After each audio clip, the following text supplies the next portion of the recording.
Seguimos en Desiguales y Pablo un poco adelantaba lo que se viene, se sumaron ya invitadas, Flor Alcaraz también aquí al link de Desiguales.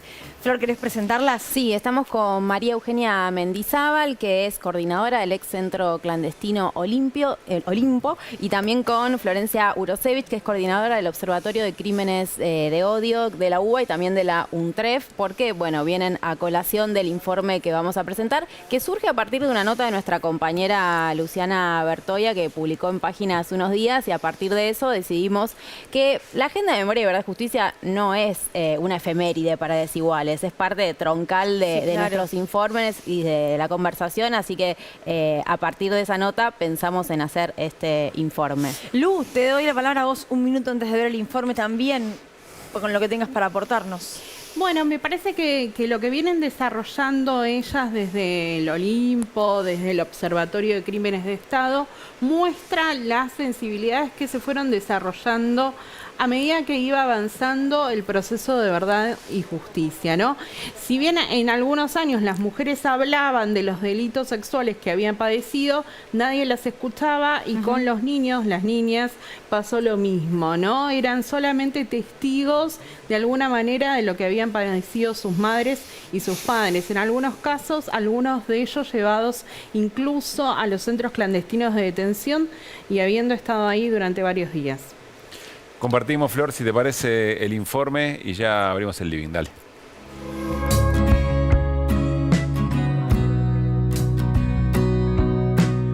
A partir de 2018, hijos e hijas de quienes estuvieron secuestrados y secuestradas en el Olimpo, el Banco y el Atlético empezaron a poner en fila sus recuerdos de su paso por estos centros clandestinos de detención. Estamos hablando de víctimas infantiles de la última dictadura cívico-militar.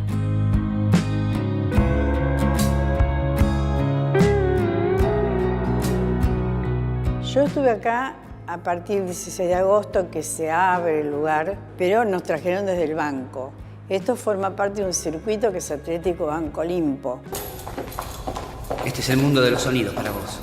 A partir de ahora no vas a ver más, nunca más. Yo empecé a militar en la facultad, luego pasé a prensa de Montonero. Yo vivía en la casa de los compañeros y cuando esa casa era conocida, que se sabía que había caído alguien que vivía en esa casa, por las dudas había que cambiarse de casa. Entonces, ese año fue caótico. Mi hijo nació el 23 de agosto del 77. En julio del 78 vamos a la casa y le habían secuestrado a mi abuela. Y cuando nosotros llegamos nos estaban esperando.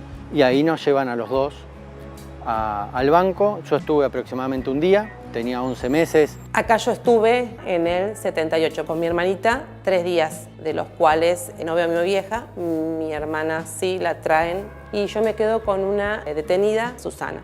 Me dicen que voy a salir en libertad. En ese momento detienen a una señora con 2 criaturas, una bebita de 9 meses aproximadamente y otra nena de 6 años. Me sacan de adentro de lo que era el pozo y me dejan con las 2 criaturas. La nena mayor me pregunta qué era eso. Se me ocurrió decirle simplemente que era una fábrica y que estaba trabajando. Me pregunta por su mamá y le dije, mirá, está trabajando ahora. Una cosa que no recordaba y lo recordé con muchos años después, es que había gritos acá. Yo ahora no puedo escuchar gritos sin saber de dónde vienen. La veo a mi mamá el último día y la veo a ella con un vestido floreado, pintada, como, o sea, estaba el auto acá, yo me estaba subiendo, ella estaba ahí, la abrazo y bueno, y ella me dice que me vaya tranquila, que después nos íbamos a ver. Y bueno, es el día de hoy que la sigo esperando.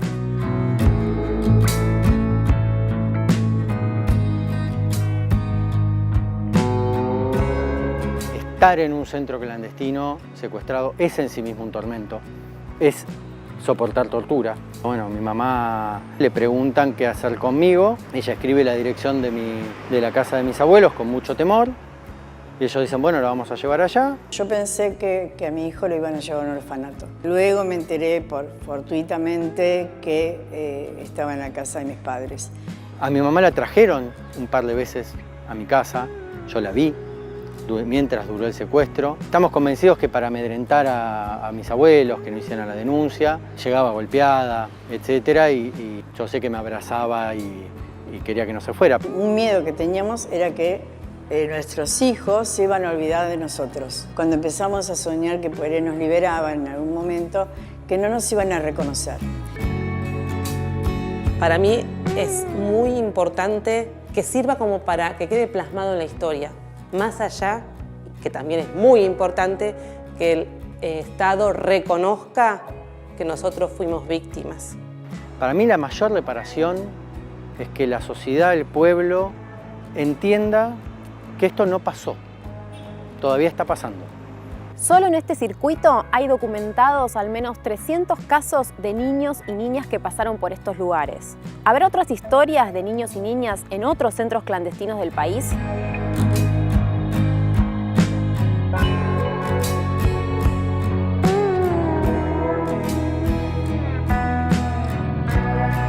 Nuevamente, gran informe, Flor. Flor, María Eugenia, bienvenidas. Gracias por estar aquí. El reclamo concreto tiene que ver con eso, con ser reconocidas como víctimas del terrorismo de Estado, que es lo que hoy no está ocurriendo. Sí, digamos que tiene dos partes. Por un lado, desde el Observatorio de Crímenes de Estado, el Espacio para la Memoria Ex Olimpo y Atlético, que somos, digamos, las tres partes que estamos desarrollando este proyecto junto con todos estos hijos e hijas. Por un lado buscamos esa visibilización, dar cuenta de la cantidad de experiencias que hay adentro, digamos, de todo este grupo de niños en aquel momento, adultos ahora, y por otro lado buscar que la justicia haga eco de la situación de cada uno de ellos y ellas en tanto sujetos de derecho. ¿Y eso por qué no pasó hasta ahora? Bueno, veíamos en el informe que Susana Caride declara en el juicio de las juntas. En 1985 ya está hablando del caso de las dos chicas que cuidó, dos niñas que cuidó en el Olimpo. Que son las hermanas Couto. De Victoria. Victoria Couto y Florencia Tajes, exactamente. Ah, ok, perfecto. Victoria tenía 7 años y Florencia era una bebé. Si bien desde el 85 se están dando testimonios sobre la presencia de niños en el centro clandestino y también sobre violencias que vivieron, por ejemplo, en operativos de secuestro en sus casas, operativos que duraron horas y donde los niños fueron torturados psicológicamente, físicamente. Bueno, pienso en Guado de Pedro, ¿no? Claro. Porque es uno de esos niños y niñas que padeció lo que estamos hablando. Y para la justicia fueron testimoniantes, o sea, dieron pie y dieron testimonio de lo que les pasó a sus padres y a sus madres, pero todavía no fueron reconocidos como esto, como víctimas ni en ninguno de los juicios. Hay al menos en este circuito 111 casos que ya fueron reconocidos por la justicia, casi 300 que están documentados por acá las compañeras, pero también la pregunta que dejamos ahí en el informe, ¿qué pasó en otros centros clandestinos? Porque no es únicamente en este circuito que sucedió, ¿no?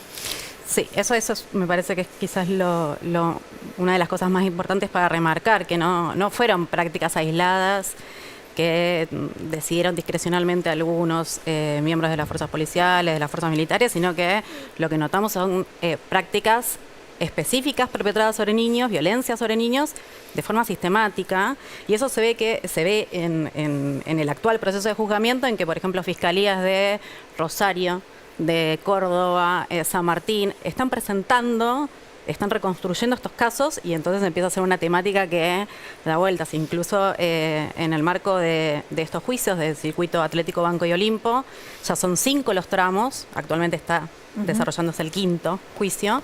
Nunca se tuvo como caso a alguno de estos niños, salvo que hayan sido apropiados.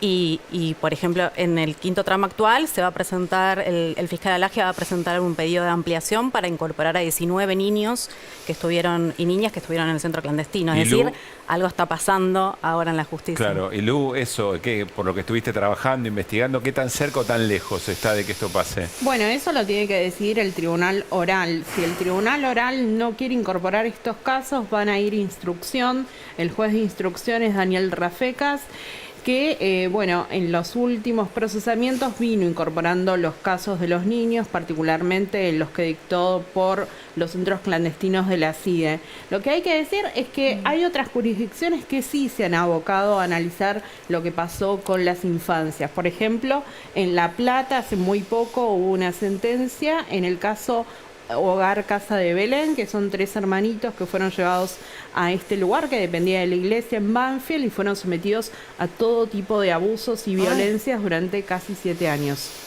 Wow. Sí, incluso se suma que en el 2021 hubo una sentencia contra Españadero, un genocida, que se lo juzgó por el caso de 9 niños. ¿Sí? Empiezan a verse estos casos no como casos aislados, sino también en su conjunto, ¿no? Se que lo reúnen secuestran en un cumpleaños infantil, ¿no? y lo llevan a 2 centros clandestinos. ¿A Puente 9 12. niños secuestran en un cumpleaños infantil? Sí. ¿En dónde fue esto? Los llevan a ellos los llevan a Puente 12 y al Pozo de Quilmes. Son 9 niños de la familia Santucho. ¿Y son desaparecidos hoy por hoy o sobrevivientes? Sobrevivientes. Wow. Hay algo que está bien planteado en el informe, igual quiero hacer la pregunta. Si efectivamente esas personas ya están detenidas o siendo juzgadas por delitos de lesa humanidad, ¿qué es lo importante de que efectivamente esto ocurra? Bueno, para el circuito atlético Banco Olimpo hay una cantidad de genocidas que han sido juzgados, alrededor de 26 aproximadamente. La mayor parte de ellos, lamentablemente, por morigeración de penas, están en sus casas, con lo cual se abre una puerta interesante si estos casos pueden tomarse en cuenta como algo que no ha sido, ¿no? Claro, juzgado, o sea, con anterioridad. Delitos, claro. Sí, también me parece el orden del reconocimiento, ¿no? Del Estado, del Poder Judicial, de la calidad de víctimas de estos chicos y de cuánto sus vidas cambiaron a partir de los operativos de secuestro, de su presencia en los centros clandestinos. Y puede llegar a ocurrir, como pasó en los casos de apropiación, que una vez que eso se empieza a visibilizar, empiezan a aparecer otros testimonios. Es muy importante para nosotros, creo, sostener que en los espacios para la memoria la investigación es una investigación participativa. En este sentido, las y los niños antes, adultos ahora son parte del armado y lectura de esta investigación. Las preguntas que nosotros vamos construyendo son junto a ellos, siguiéndolos en muchos casos. Y en ese sentido se va como ampliando el radio o el espectro, digamos, de interés. Y seguramente después de la nota de Luciana de la otra vuelta y esta que estamos con ustedes, va a haber más niñes antes, adultos ahora, interesados en sumarse, en participar de esta investigación. Que quizás no se piensan a sí mismos como víctimas tampoco, claro, ¿no? Sino como acompañantes de. No, de hecho, hijos Victoria, que aparece en el informe, se reconoce como víctima y empieza a recordar en terapia, no lo cuenta ahí, pero lo contó en la entrevista, cuando tiene a su segunda hija, que fue la edad en la que su mamá la tuvo a ella. Y ahí empezó a tener ataques de pánico, lo trata en terapia y ahí aparece el recuerdo, el testimonio de que ella había estado en el Olimpo, que había visto cómo bajaban de una camioneta su bicicleta, sus juguetes en ese centro clandestino y se acordaba de la persona que la había cuidado esos días que tenía los ojos vendados. O sea, el recuerdo apareció ya en su edad adulta, muy tarde. Sabía que su mamá estaba desaparecida, pero la memoria es así. Sí, en relación a esto que cuenta Flor, quizás lo importante es dar cuenta de que las afectaciones, lo que ellos vivieron, no lo vivieron solo en ese momento, sino que son daños que se perpetúan a lo largo del tiempo. En muchos relatos aparecen, muchos testimonios aparece esta idea de que, por ejemplo, la propia maternidad o paternidad es un punto de quiebre en la reconstrucción de la propia historia. Y lo otro que vemos como fundamental es el encuentro, el trabajo colectivo y cómo se empiezan a reconocer unos y otros en los relatos de lo que han vivido, ¿no? De sentirlo como una experiencia, de sentir la soledad y la experiencia como una experiencia singular, a reconocerse como sobrevivientes de prácticas en común, prácticas represivas en común. Sí, también es interesante ver como algunas verdades que teníamos como ya asentadas entran a ponerse en crisis. Por ejemplo, cuando hablamos de la libertad vigilada, muchas y muchos de los sobrevivientes, una vez que fueron liberados en el circuito atlético Banco Olimpo, sufrieron la libertad vigilada hasta el 83. Claro. Entonces, en ese periodo de tiempo también hubo niños y niñas junto a ellos en todo ese contexto. Claro. Entonces, y nacieron otros niños y niñas en esas circunstancias. Al hacer una pregunta que no solamente tiene un peso sobre la verdad jurídica, sino también en la reconstrucción histórica, nos damos cuenta que el centro clandestino llegó mucho más allá de esas paredes, de esos predios, llegó hasta esas casas y durante todo ese tiempo, ¿no? Entonces se rompe un criterio, digamos, de materialidad y se rompe un criterio de temporalidad y viene a partir de las mismas preguntas de estos adultos, ¿no? Y adultas. María Eugenia, Florencia, gracias por haber venido. Flor, gran informe. Gracias. Y como siempre, gran laburo de Lulu Bertoia. Bueno, nos vamos. Nos reencontramos mañana a las 9 de la noche. Seguimos haciendo Desiguales por la televisión pública. A continuación, SIC. Hasta mañana.